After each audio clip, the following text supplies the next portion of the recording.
Last Saturday நான் வெளியே போயிருந்தேன். ஸோ vlog எதுவும் போடல இல்லையா அன்றைக்கி எடுத்த வீடியோ தான் இது. ஸோ அங்கே ரெண்டு கார் பக்கத்தில் 2 பேர் நிற்கிறாங்க பார்த்தீங்களா. இந்த கார்லேருந்து வந்தவங்க தான் அவங்க 2 பேர் நம்ம கேஷுவலாக இறங்கி போயிட்டுருக்காங்க பாருங்கள். ஒரு பெரிய ஆக்சிடென்ட்க்கு அப்புறம் தான் இவங்க நார்மலாக இருந்துச்சு நடந்து போயிட்டுருக்காங்க. இந்த லாரி பார்க்குறீங்களா, இந்த லாரியில் வந்துட்டு அந்த கார் வந்து ரொம்ப ஸ்பீடாக வந்து மோதி, ரொம்ப பெரிய ரோடு இது, ஓல்டு மகாபலிபுரம் ரோடையும் ஈஸியாக கனெக்ட் பண்ணுற ரோடு புதுசாக போட்டது, ரொம்ப பெரிய ரோடாக இருக்கும் அகலமாக. ஸோ இந்த ரோட்டில் ரொம்ப ஸ்பீடாக வந்து அந்த கார் லாரியில் மோதி அப்படியே சுற்றி வந்து அந்த பள்ளத்தில் இருந்துச்சு. அந்த ரோட்டில் அப்போ யாருமே இல்லை.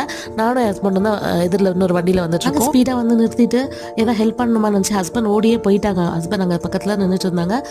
நான் உடனே கால் பண்ணவா 108 கால் பண்ணலாமான்னு எடுக்கும்போது தான் அவங்க 2 பேருமே கேஷுவலாக வெளியே இறங்கி வந்தாங்க.